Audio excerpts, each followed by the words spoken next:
and some that are powered by tiny combustion engines the size of a penny. One day, they could work in swarms, they could save your life, or even spy on you. We got access to the best micro-robotics labs in the world to learn how these robots work, and what are they for. This video is sponsored by Onshape. This is a tiny yellow submarine. Underwater, it can move around by flapping these miniature wings 9 times per second. But you can use those same wings when the submarine is out of the water. Only now you have to flap them 250 times a second to make it fly. So this robot can do both. It can fly and swim. But since it weighs only 175 milligrams, about the mass of 2 Cheerios, surface tension is a problem. That's a consequence of physics at a smaller scale. The surface tension is like a wall that blocks the transition process. This happens because water molecules are slightly polar. Groups of these molecules pull in all directions. But at the surface, there's no water above, so the pull is only sideways and downwards. This imbalance creates strong cohesive forces that compress the surface into a tightly packed layer, making it difficult to break. This is the same effect that lets water striders walk on the surfaces of ponds and lakes.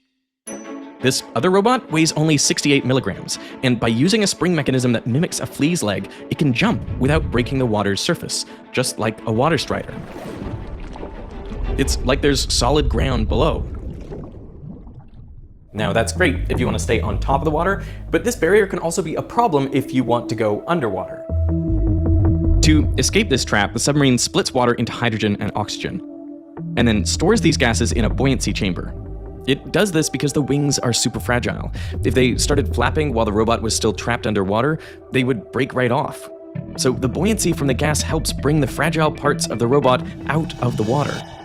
But the robot is still stuck in that top layer of surface tension. So a sparker inside the chamber ignites the gas, and the explosion breaks the surface tension and shoots the robot 30 centimeters into the air. And once it's free, this robot can fly. This robot found a different way to break through the surface tension. It uses these large water-repellent copper pads on its feet to walk on the water.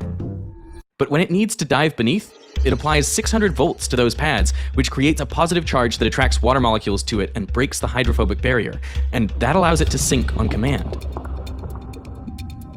Then, once submerged, it can walk underwater. Both of these robots were made by Dr. Kevin Chen at MIT. We're looking at the flight room, and this is where we do all of our flight experiment. As you can see, it has motion capture cameras. This lab is one of the only places in the world where robots this small attempt flight. Okay, so because this robot's so small, it has such low inertia, right? So you're saying that it could flip faster than any other drone in the world? Beyond 7,000 degrees per second. I mean, you can actually hit the button. You let me hit the button? Yeah, I'd love to. Ready? Yeah. Okay. 3, 2, 1. Oh. You know whose fault it is. Getting these robots flying is tough. I mean, they're the size of bees, so the internal mechanisms have to be even smaller, like the parts of a watch. Components have to be precise to within 5 microns. That's 1/10 the width of a human hair. In the summer, we have those very big flies zipping by in the lab, and I was making the statement of, oh, they're just showing off. Take 2. 3, 2, 1. Woo! That flipped. There we go.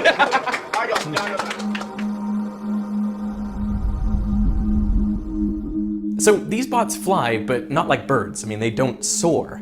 Instead, they have to use a whole lot more energy flapping their wings hundreds of times per second. So why do they do that? Well, it comes down to this scale phenomenon. Larger objects